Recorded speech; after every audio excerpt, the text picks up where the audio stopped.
10월 5일 새벽 기도회 시작하도록 하겠습니다.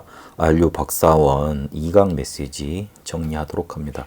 치유의 절대망대라는 제목으로 말씀 주셨고, 특히 이 치유의 절대망대 세우는 것이 참된 전도학이다 강조하셨습니다. 영육간 치유가 안 됐는데 어떻게 전도를 하겠냐 그렇게 말씀을 하시면서 서로 이제 손세만 선교사님 이야기, 그리고 내비게이터의 데오도슨 이야기, 허준의 이야기를 예화로 드시면서 다 이 사람들이, 이분들이 절대 망대였다. 그래서 제일 중요한 부분이 목사인 여러분들이 응답받는 거다. 지금 감독들은 혼자 막 지도하지 않고 같이 보고 함께 간다. 진짜 제대로 하는 사람들은 흔들리지 않기 때문에 세 가지 망대만 하고 만들어라 강조하시면서 말씀 주셨습니다. 예수님의 진짜 사역은 불치병 치유하는 치유 사역이었습니다. 나병 환자들, 귀신 들린 사람들, 중풍병자들 이렇게 살렸는데 그 사람들이 나중에 제자로 남지는 않았지만, 떠나가기도 했지만 그 사역 자체가 절대 망대가 되었습니다. 그렇게 마가다락방 교회에서도 안디옥 교회에서도 치유 사역이 일어났습니다. 그런데 문제는 치유 사역은 특별한 사람이 할 수 있다고 생각하는데 거기에 문제가 있습니다. 그러니 치유 사역도 못하고, 그러는 동안에 다른 곳에서는 명상, 접신, 기운동, 초능력운동, 의식운동, 대체의학 이런 것들을 펼쳐가지고 다른 데로 치유가 다 몰려버린 겁니다. 그러면 우리가 정말로 이 치유의 사역에 대한 답이 있는가 한번 확인해야 됩니다. 목회자 자신부터, 우리부터 확실히 이걸 가지고 있어야 됩니다. 이게 없으면 전도 안 되고 실제로 망대가 서지 못합니다. 그러면 정말 다른 곳에는 이 치유 메시지가 정말로 있어서 우리가 안 하면 그 사람들이 정말로 바른 치유를 할 수 있습니까? 그러지 못합니다.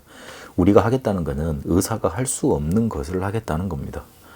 그래서 우리가 평상시 하는 강의, 설교 이런 것 가지고는 절대로 영적인 문제 있는 사람들을 건져내 줄 수 없다. 그래서 치유 중에 치유는 메시지다. 우리 메시지에서 치유 능력이 묻어나야 되고, 그래야지만 그 메시지를 듣고 그 사람들이 살아나게 된다. 그래서 하나님의 생명과 말씀이 내 영혼부터 다스려야 된다. 간단하게 말을 해서 하나님 자녀부터 돼야 되죠. 구원받고 하나님 자녀 돼서 하나님께 기도하면 됩니다. 그것부터 돼야 됩니다. 이러면 하나님의 말씀이 내 영혼을 사로잡을 수 있도록 되는 겁니다. 그래서 24 기도밖에는 다른 길이 없습니다. 하나님의 생명과 말씀이 나를 사로잡을 수 있는 길은 24 기도밖에 없는 겁니다. 그러면 영적인 것이 내 육신 사로잡도록 그렇게 만들어줘야 됩니다. 에스겔 37장에 보니까 말씀을 대언했는데 생기를 풀어놔라 그랬습니다. 인간은 영적인 것에 기반을 둔 존재이기 때문에 그렇습니다. 몸이 환경을 사로잡고 그때부터 다스리게 됩니다. 이래야지만 눈에 안 보이는 치유가 일어나고, 약, 의술 정말 있어도 설교 메시지에 은혜 못 받으면 소용없고 감동 없기 때문에 실제로 뭔가 이렇게 문제만 더 생기기 때문에 이 말씀이 정말로 사로잡도록 그렇게 도와줘야 된다. 이 메시지에 대해서 강조 많이 하셨습니다. 근데 문제는 우리의 일부분이 이 사실을 안 믿고 있다. 누구에게나 치유할 수 있는 힘이 있고 권세 있는데, 그래서 목사들의 메시지를 메시지로 잘 안 보니 이렇게 될 수밖에 없다. 그래서 길은 하나밖에 없다. 기도로 계속 파고드는 거다. 7망대와 7여정이 그래서 나온 거다. 그렇게 말씀 주셨습니다. 그래서 치유의 실제는 시간, 타임을 빼앗기지 말아야 된다. 아침에 기도부터 밤에는 깊은 기도, 낮에는 모든 생각과 보는 것을 기도로 바꾸고, 이래야지만 눈에 안 보이는 신경들이 다 살아난다 그랬습니다. 그리고 우리의 삶에 문제, 갈등, 위기 오는데 그 속에서 답과 갱신과 기회를 찾아내고, 특히 몸은 영혼, 생각, 몸을 연결시키는 호흡, 이거 중요하다. 그리고 힘든 길을 가야 되니 순례자의 기도가 우리에게 필요한 거다.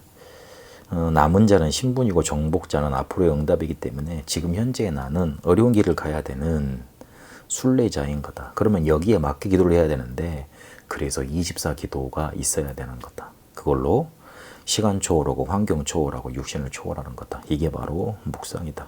아픈 것이 잊혀질 정도로 깊은 호흡 기도로 들어가라. 암 환자 만나면 내가 그렇게 지도를 해준다.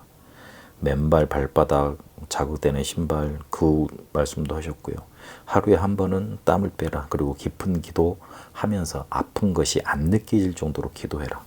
그리고 환자에게는 꼭 날짜를 정해준다. 그렇게 말씀하셨습니다. 실제로 개인에게 딱 맞는 치유의 절대망대를 만들어주는 게 우리의 결론이 돼야 됩니다. 앞에서도 말했지만 아픈 것이 잊어질 정도로 기도로 들어가도록 만들어줘야 되는데 확실한 메시지를 먼저 주고 기간을 정해줘야 됩니다. 아픈 사람에게는 사단이 관심이 많겠잖아요. 그런데 하나님은 더 큰 관심을 가지고 계십니다. 사람은 다 일단 죽지 않습니까? 그런데 이게 암으로 죽는 게 아니고 다른 것으로 죽는 겁니다. 그래서 살아있는 동안 힘없고 싸워야 된다. 치유의 절대망대, 이게 참된 전도학이다. 그 중에 가장 중요한 것은 메시지다. 아픈 것이 느껴지지 않을 정도로 순례자의 기도로 들어가 초월돼야 된다. 그래서 개인에게 딱 맞는 치유의 절대망대 만들어줘야 된다. 이분 붙잡고 치유의 절대망대에 세워가는 응답 있게 되시길 바랍니다. 하나님, 우리에게 분명히 예수 그리스도 이름으로 치유할 수 있는 힘과 권세 주신 줄 믿습니다. 내가 먼저 살고 내가 먼저 힘을 얻어 아픈 자를 살려주고 실제 전도의 망대 만들어가는 응답 누리게 하옵소서. 예수 그리스도 이름으로 기도합니다. 아멘. 개인 기도로 이어가도록 하겠습니다.